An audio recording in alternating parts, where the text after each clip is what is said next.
Others have asked, is work such as yours visual? And are you concerned whether it's beautiful?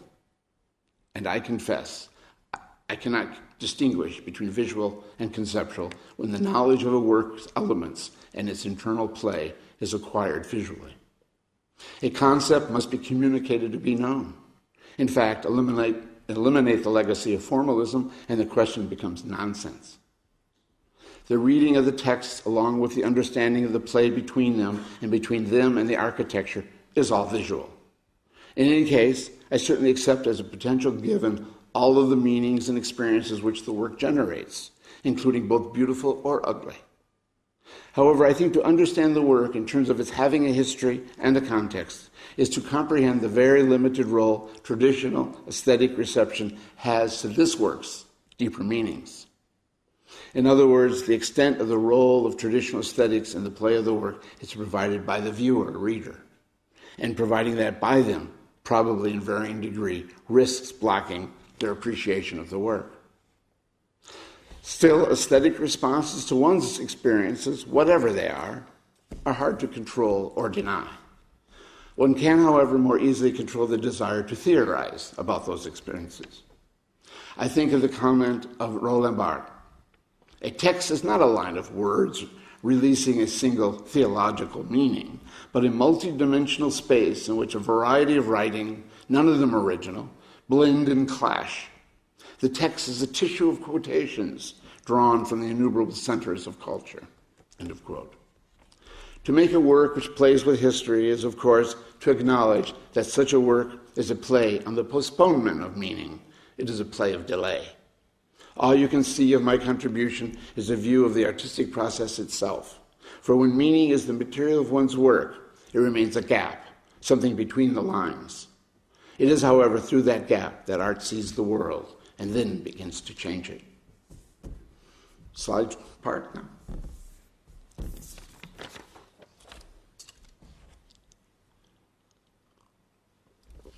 I begin with 91. This is my first public work.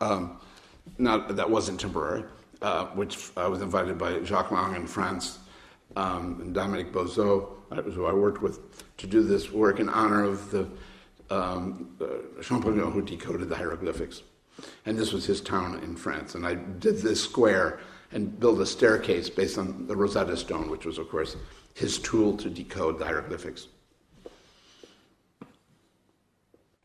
This was the 1992 Documenta at the Neue Gallery. Jan Hoot was the director, and I was given this museum where I covered works from Hesse, that area where Kassel is located, 2 floors. I could say a lot, but I won't because we don't have the time. So I just frustrate you with some photos.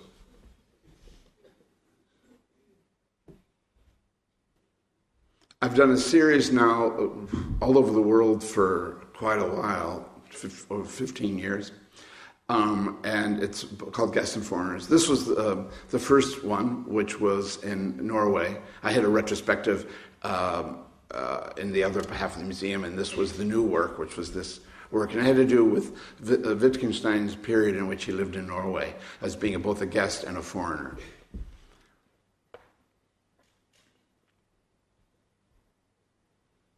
It's in Norwegian, of course. This was a work I did for the Venice Biennale at that time. It was a work of a group of artists. We decided to donate a collection, really, to Sarajevo. Renzo Piano agreed to donate the museum itself, the plans for it.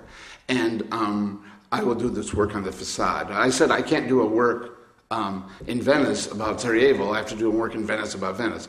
So I did this work. It's now made permanent. It's actually the largest permanent contemporary work in Venice. And it has to do with the stones of Venice and about decoration. And so I took a theory of decoration and decorated with it, essentially. This was where the first Japanese dictionary was made, inspired by the Webster Dictionary. And I was invited to do a project there. This was, by the way, where the man who wrote this first dictionary was based. And this is the library he worked at. And this is their new building.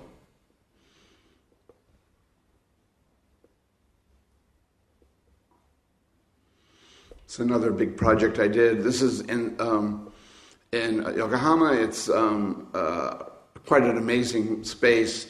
500,000 people a day see my work, which is humbling, as you can say.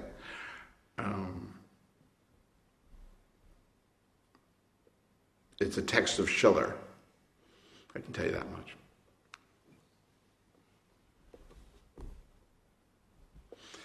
So this was the Leipzig, where the Deutschmark was printed, and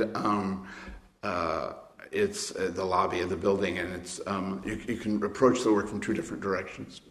It's a floor work based on the Laokoon.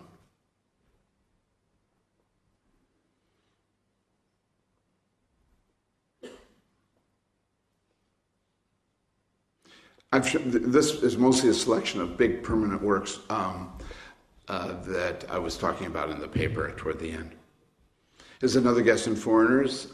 This was also a retrospective at the Irish Museum of Modern Art, and this was my big project, which had to do, again, with guest and foreigner idea, and it had to do with Wittgenstein, who also lived in Ireland, and it had to do with Joyce out. So it was Wittgenstein in Ireland and Joyce out of Ireland. This, I had 23 assistants, and we worked from 9 in the morning until midnight for about 6 weeks for a temporary show. Kind of nuts, but anyway.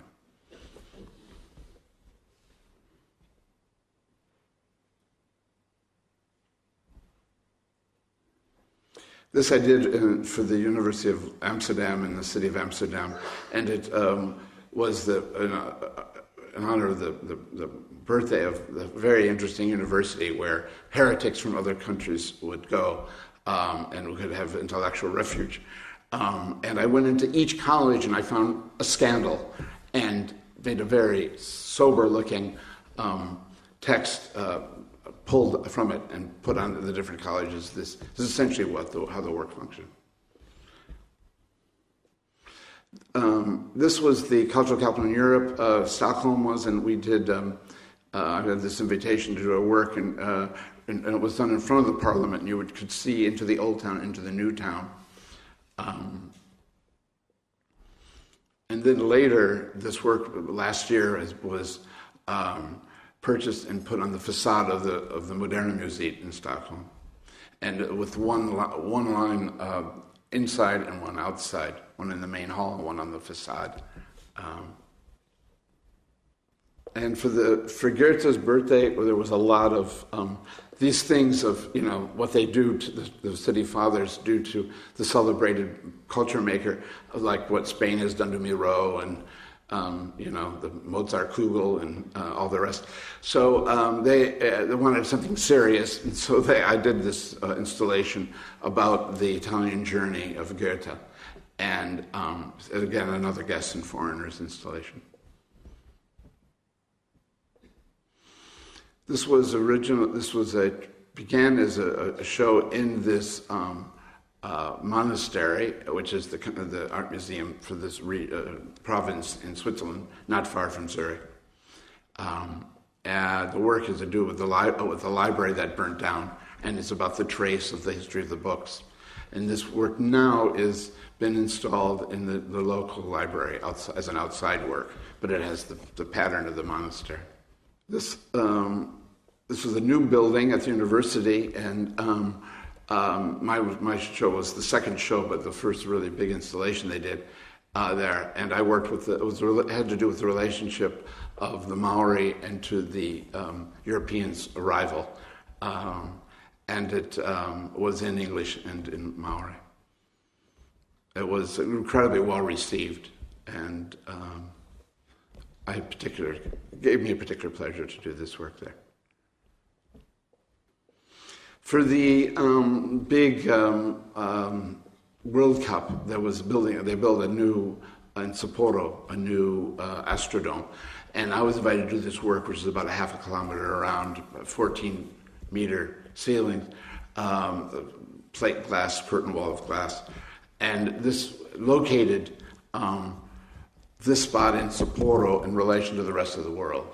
And so the type of the city had to do with how far that city was from Sapporo.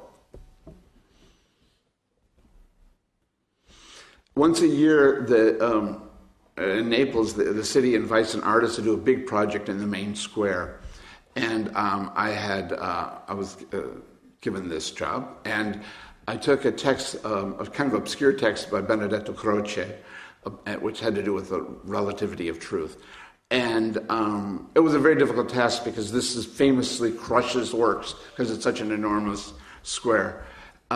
This thing became an enormous scandal. I mean, there were articles in the paper for weeks before about it, and the politicians started fighting about it, and the leader of the region who had invited me was having a fight with his predecessor, who was the mayor of Naples, and she was saying as a good Christian, she couldn't support it, etc. So Scarbi, who was the head of culture under Berlusconi, was interviewed, and on a TV show he was asked what he thought of the scandal of my work in Naples, and he said, "Let me explain it like this. 3 days ago, I had an interview, a conversation with the Pope, and I asked the Pope, what does he think about this controversy in Naples about this work of this American Kosuth? And the Pope said, I do not support the work of Kosuth because the work relativizes truth." And my friends were all jealous because how often do you get a chance to get a Pope pissed off at you in the 21st century? So anyway, that was part of my life in Italy.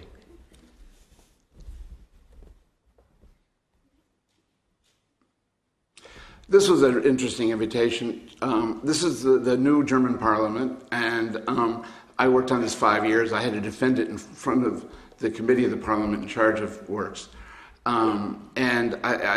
It's two texts. One, Thomas Mann from Magic Mountain, where he talks about the origin of life. And the other was a woman named Ricarda Hoch, who was a brilliant woman, a historian. She also was a novelist, and she also wrote about the origin of life. She also lived a long time in the East. So I thought I wanted this balance of a man and a woman, someone from the East, someone from the West. She also was an early feminist. She was the first important professor to quit in protest when her Jewish colleagues were losing their jobs in the 30s. So this was quite something to deal with, and I was happy that it finally got made. There's stainless steel letters in the stone walkway. It's about 120 meters long.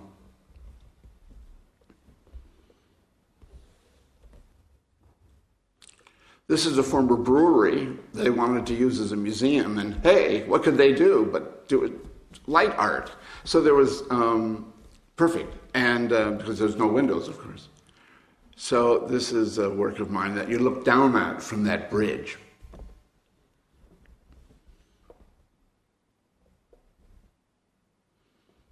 I always work in the local language because I hope for some engagement and if it's a permanent work, particularly integration into the cultural context to the extent one could want and hope for that.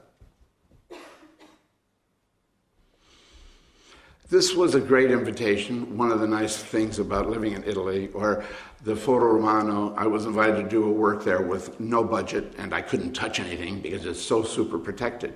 So I took a text of Vitruvio, really one of the foundational theoreticians of architecture, and I took this paragraph and fragmented it and leaned it against the fragments of the Foro Romano.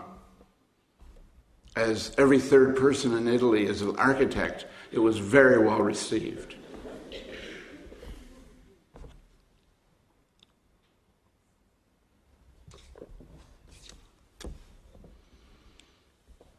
I was the centennial artist for this museum in Boston, and this woman, Isabella Stewart Gardner, if you ever happen to find yourself in Boston, she was completely, if she hadn't been a socialite and a woman, she would have been an installation artist. And she was, when she was the first to really buy work, Bernard Berenson was sent off, and he would send photos. She was the first collector to purchase through photography and put together an amazing collection there. And she installed it herself and said that if anything is ever moved, everything should be immediately sold and the money given to Harvard.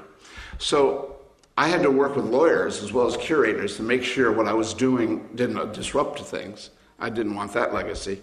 This is the work I did outside the museum, which is from Whistler's lecture as a kind of admonition to collectors. I thought was a nice thing to have. And I did 3 projects there. And then the vitrines, we decided I could put things in the vitrine, and there were these covers that she had put, which protected it from sunlight. And so I made some new covers that were there only temporarily. And then I did another Guests and Foreigners, in which I was able to use amazing paintings from the collection, which I tried to tell the museum later was then now a part of my work, but they didn't accept that idea. But it had to do with the relationship of the collector, Isabella Stewart Gardner, the artist, Winsler, and Berenson, the art historian. And it was about the interrelationship of the 3 of these in relation to the Guests and Foreigners concept of those works. I've been kind of a birthday boy in the last few years. So the city of Copenhagen, it was the anniversary of Hans Christian Andersen, and they decided they would celebrate it by asking me to do a work and Kabakov to do a work. So we had different floors and did quite different things. But in my case, I was given, I had this room which had virtually no walls, so I did a carpet. And there's actually, lucky for me, there was a carpet company there that's been supporting artists for 150 years, and they became my sponsor, so I was able to do this big carpet.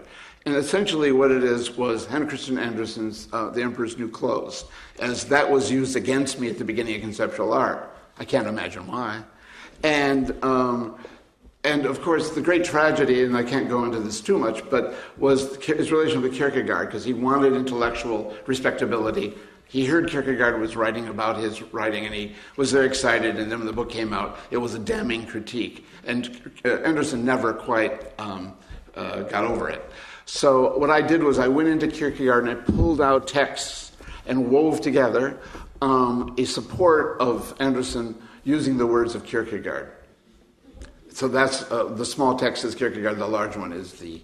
And if anybody has a really big living room that's rolled up and is in Copenhagen waiting for a home. No, there was no place big enough. We couldn't find even the new library. It couldn't fit. So anyway, there it is. This was the tower of the museum, which had been built as a church but never used as one. And this is a neon work I did on the outside of the tower and on the inside. And it was a kind of autobiography that Andersen did himself in the form of a list. And this is a work, Tony, you should look at this one particularly. And it's a series of works called Locations of Meaning. And this was a tower, an incredible tower on the coast, Adriatic coast in Italy. That you could, the next slide, I think it shows better a sense of this. It's a very, very old tower. And this is meaning from the different languages of the people who passed through this town over the centuries.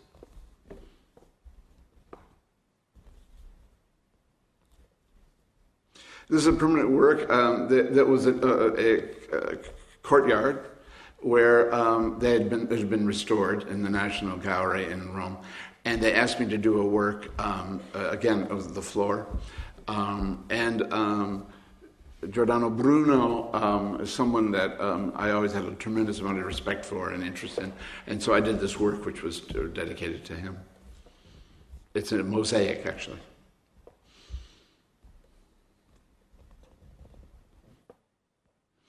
This was a interior installation I did in the Palazzo Foundation in Pescara, Italy. Vista Mara is the name of it.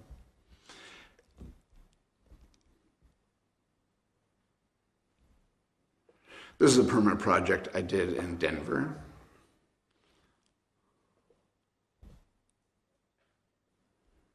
It was the new convention center of the city. This was in honor of Charles Dickens on a wall in the street where the neighborhood where most of his novels took place, across from the pub where he spent most of his time. And whose name I regretfully forget, but he's like the major living scholar on Dickens, inaugurated it and said that Dickens his whole life hated monuments, but he can say that he was sure that Dickens would love this one. Very kind of him, I thought. That's there in London, you can find it. This was an exhibition I did at Sean Kelly Gallery, my gallery in New York. And these are texts from French philosophy and interconnected.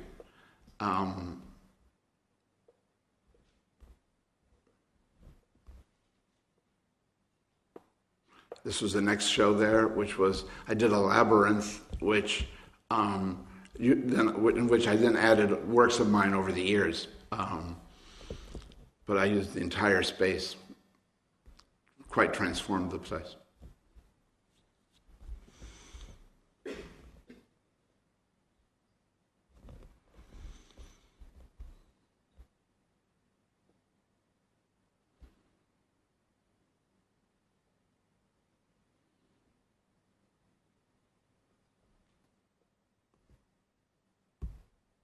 This was an exhibition I did in Paris where I took the photographs of the libraries of a whole list of philosophers you all know, and made a total installation of it. This has been traveling around. It's been in a few museums since. That's Wittgenstein, for example.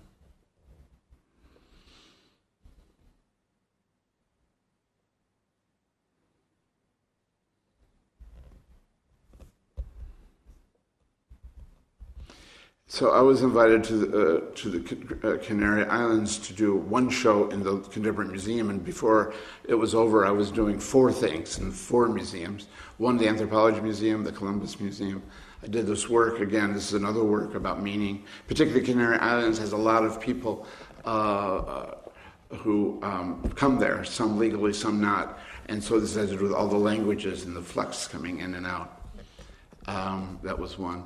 This was the Guest and Foreigners, similar story in another museum there. And this was I went into the Columbus Museum and found all the maps that did not have America in them, because at that point in the Bush presidency, I thought we all had America fatigue. And so I thought, wouldn't it be refreshing to see the world before there was that bloody place? And so this was the first globe, from 1480, which was before Columbus allegedly discovered America, and then there are also quotes. This is a room in the Anthropology Museum in the Canary Islands where the skull of every body literally ever found there is put into these cases. So this one was I had to just edit text about life and death, shall we say. So this was my big Biennale installation in 2007, the one before the last one. It's the island, which is the repository of Armenian culture for decades and decades. And they kindly invite artists in. There haven't been that many. Kunellis did something, a few others over the years. It was based on the etymology of water. The founder of the monastery's order wrote the first Armenian dictionary. And so I began with that as the basis of the work.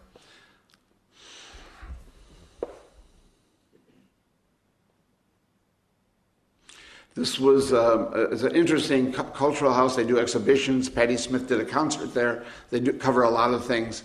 And they gave me their facade. And this is what I did.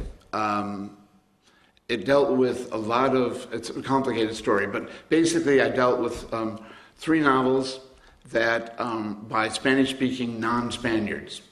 And I wove them together to make work that spoke about itself. And inside I worked with young artists that were living in Spain who were not Spanish, They were from various countries, South America, Central America. And I did a collaboration with them inside. This was the reinstallation of the earlier work at the Moderna Museet. That's a text of Strindberg.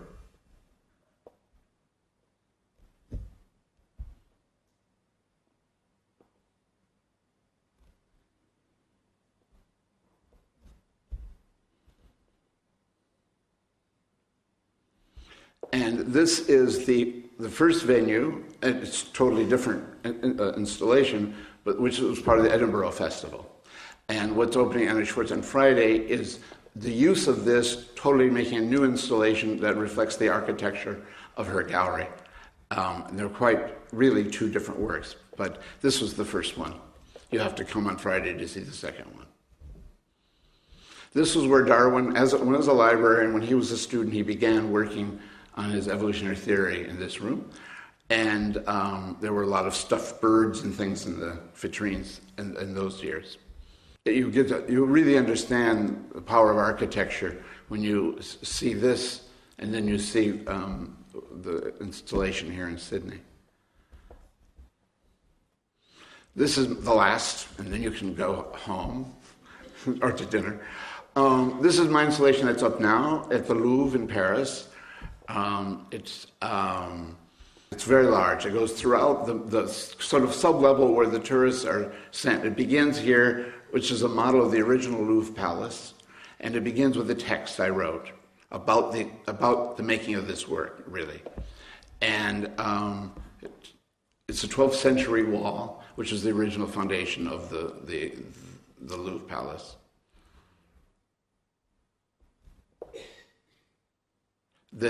It was really well received, and the director of the Louvre, I'm quite happy to say, has decided to make the work permanent. So I'm stuck with this interesting idea of having the largest work in the Louvre. I'm not sure what that means, but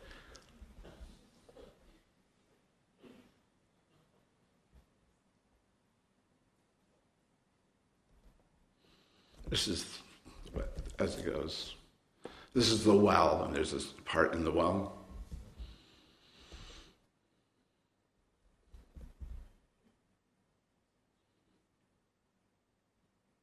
It's a big round thing. It goes in a circle.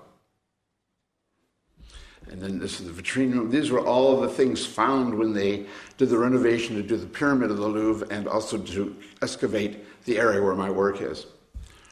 So it's a kind of trace of the process, in a way, of the history. And this is called the crypt room, but we're not quite sure what happened there yet. They don't know themselves. There's no real records. But this is the end of it here.